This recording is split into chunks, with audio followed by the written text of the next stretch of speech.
oath, Senator? I am. I, Barack Hussein Obama, do solemnly swear. I, Barack Hussein Obama, do solemnly swear that I will execute the office of President to the United States faithfully. that I will execute The office of President of the United States. President of the United States faithfully. And will, to the best of my ability, preserve, protect, and defend the Constitution of the United States. Preserve, protect, and defend the Constitution of the United States. So help you God. So help me God. Congratulations, Mr. President. All the best wishes.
It is my great personal honor to present the 44th President of these United States, Barack Obama.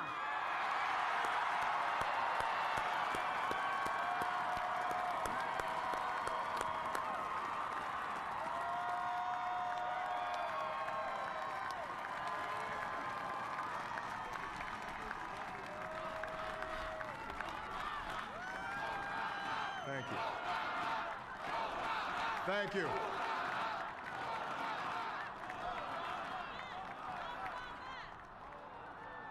My fellow citizens, I stand here today humbled by the task before us, grateful for the trust you've bestowed, mindful of the sacrifices borne by our ancestors. I thank President Bush for his service to our nation.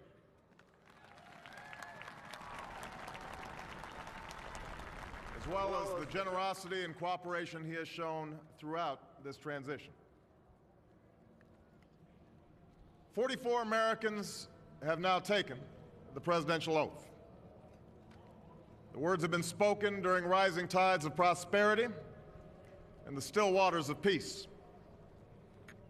Yet, every so often, the oath is taken amidst gathering clouds and raging storms. At these moments, America has carried on not simply because of the skill or vision of those in high office, but because we, the people, have remained faithful to the ideals of our forebears and true to our founding documents. So it has been, so it must be with this generation of Americans. That we are in the midst of crisis is now well understood. Our nation is at war against a far-reaching network of violence and hatred. Our economy is badly weakened, a consequence of greed and irresponsibility on the part of some, but also our collective failure to make hard choices and prepare the nation for a new age. Homes have been lost, jobs shed, businesses shuttered. Our health care is too costly, our schools fail too many, and each day brings further evidence that the ways we use energy strengthen our adversaries and threaten our planet. These are the indicators of crisis, subject to data and statistics. Less measurable, but no less profound, is a sapping of confidence across our land. A nagging fear that America's decline is inevitable, that The next generation must lower its sights. Today, I say to you that the challenges we face are real. They are serious and they are many. They will not be met easily or in a short span of time. But know this, America, they will be met.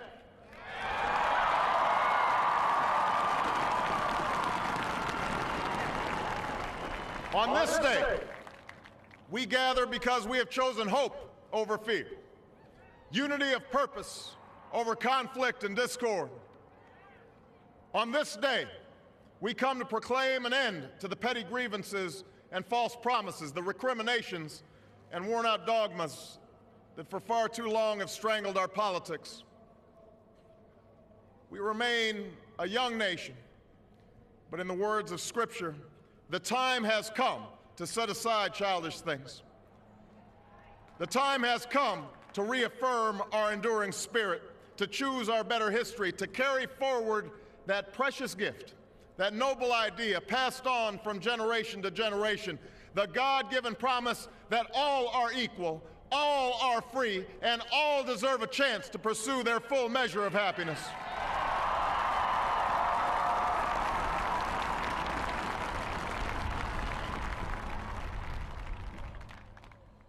In reaffirming the greatness of our nation, we understand that greatness is never a given. It must be earned. Our journey has never been one of shortcuts or settling for less. It has not been the path for the faint-hearted, for those who prefer leisure over work or seek only the pleasures of riches and fame.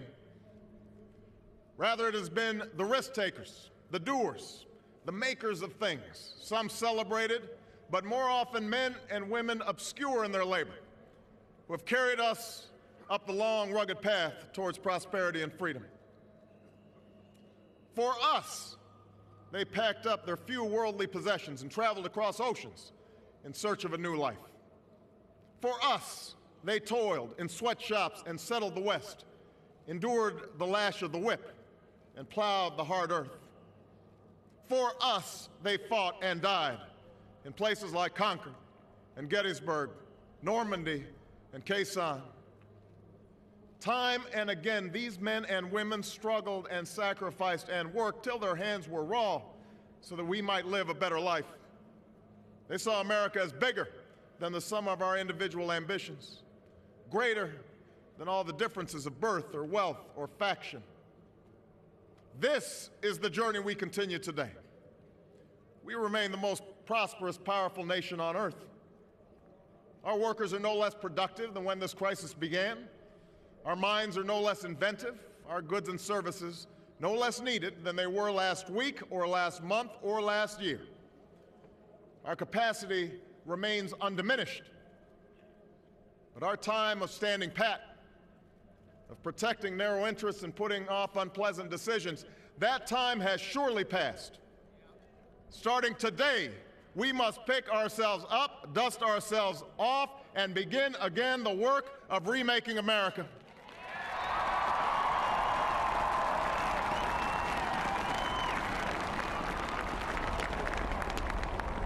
For everywhere we look, there is work to be done.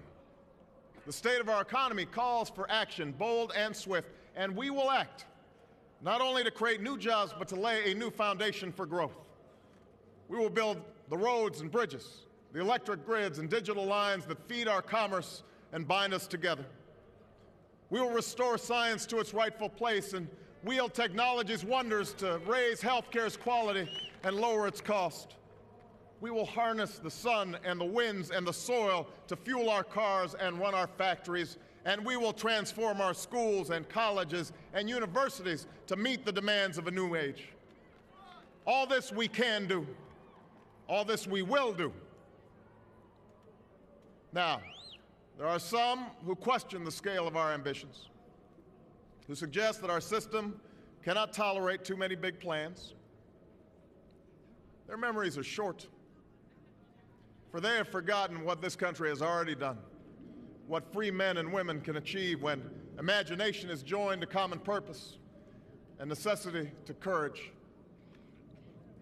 What the cynics fail to understand is that the ground has shifted beneath them. that the stale political arguments that have consumed us for so long no longer apply.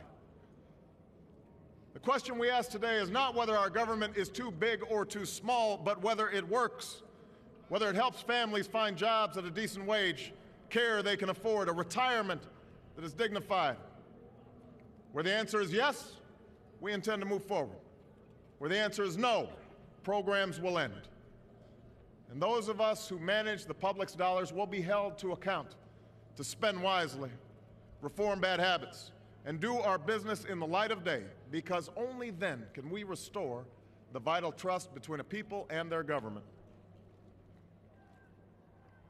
Nor is the question before us whether the market is a force for good or ill. Its power to generate wealth and expand freedom is unmatched. But this crisis has reminded us that without a watchful eye, the market can spin out of control. The nation cannot prosper long when it favors only the prosperous. The success of our economy has always depended not just on the size of our gross domestic product, but on the reach of our prosperity, on the ability to extend opportunity to every willing heart. Not out of charity, but because it is the surest route to our common good.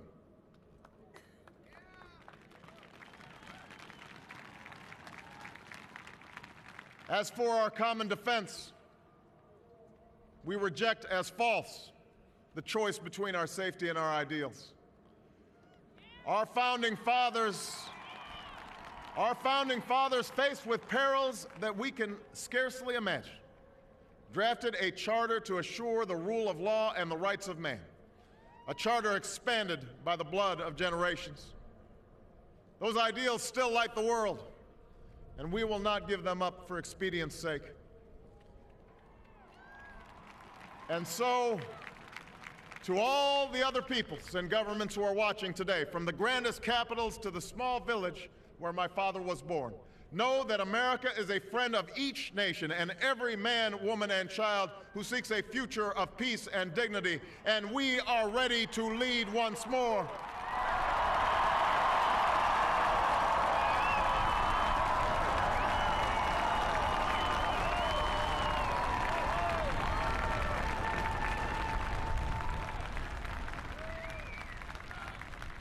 Recall that earlier generations faced down fascism and communism not just with missiles and tanks, but with the sturdy alliances and enduring convictions. They understood that our power alone cannot protect us, nor does it entitle us to do as we please. Instead, they knew that our power grows through its prudent use. Our security emanates from the justness of our cause, the force of our example, the tempering qualities of humility and restraint. We are the keepers of this legacy. Guided by these principles once more, we can meet those new threats that demand even greater effort, even greater cooperation and understanding between nations. We will begin to responsibly leave Iraq to its people and forge a hard-earned peace in Afghanistan. With old friends and former foes, we will work tirelessly to lessen the nuclear threat and roll back the specter of a warming planet. We will not apologize for our way of life, nor will we waver in its defense. And for those who seek to advance their aims by inducing terror and slaughtering innocents, we say to you now that our spirit is stronger and cannot be broken. You cannot outlast us, and we will defeat you.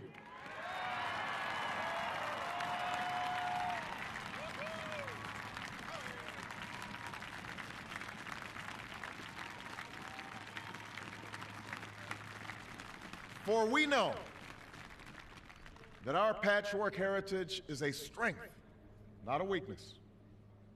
We are a nation of Christians and Muslims, Jews and Hindus, and non-believers. We are shaped by every language and culture, drawn from every end of this earth. And because we have tasted the bitter swill of civil war and segregation and emerged from that dark chapter stronger and more united, we cannot help but believe that the old hatreds shall someday pass, that the lines of tribes shall soon dissolve, that as the world grows smaller, our common humanity shall reveal itself, and that America must play its role in ushering in a new era of peace. To the Muslim world, We seek a new way forward based on mutual interest and mutual respect. To those leaders around the globe who seek to sow conflict or blame their society's ills on the West, know that your people will judge you on what you can build, not what you destroy. To those who cling to power through corruption and deceit and the silencing of dissent, know that you are on the wrong side of history, but that we will extend a hand if you are willing to unclench your fist. To the people of poor nations, we pledge to work alongside you to make your farms flourish and let clean waters flow, to nourish starved bodies and feed hungry minds. And to those nations like ours that enjoy relative plenty, we say we can no longer afford indifference to the suffering outside our borders, nor can we consume the world's resources without regard to effect. For the world has changed, and we must change with it. As we consider the road that unfolds before us, we remember with humble gratitude those brave Americans who, at this very hour, patrol far-off deserts and distant mountains. They have something to tell us, just as the fallen heroes who lie in Arlington whisper through the ages. We honor them not only because they are the guardians of our liberty, but because they embody the spirit of service, a willingness to find meaning in something greater than themselves. And yet, at this moment, a moment that will define a generation, it is precisely this spirit that must inhabit us all. For as much as government can do and must do, it is ultimately the faith and determination of the American people upon which this nation relies. It is the kindness to take in a stranger when the levees break, the selflessness of workers who would rather cut their hours than see a friend lose their job, which sees us through our darkest hours. It is the firefighter's courage to storm a stairway filled with smoke, but also a parent's willingness to nurture a child that finally decides our fate. Our challenges may be new. The instruments with which we meet them may be new. But those values upon which our success depends, honesty and hard work, courage and fair play, tolerance and curiosity, loyalty and patriotism, these things are old. These things are true. They have been the quiet force of progress throughout our history. What is demanded then is a return to these truths. What is required of us now is a new era of responsibility, a recognition on the part of every American that we have duties to ourselves, our nation, and the world, duties that we do not grudgingly accept, but rather seize gladly, firm in the knowledge that there is nothing so satisfying to the spirit, so defining of our character, than giving our all to a difficult task. This is the price and the promise of citizenship. This is the source of our confidence, the knowledge that God calls on us to shape an uncertain destiny. This is the meaning of our liberty and our creed, why men and women and children of every race and every faith can join in celebration across this magnificent mall, and why a man whose father less than 60 years ago might not have been served at a local restaurant can now stand before you to take a most sacred oath.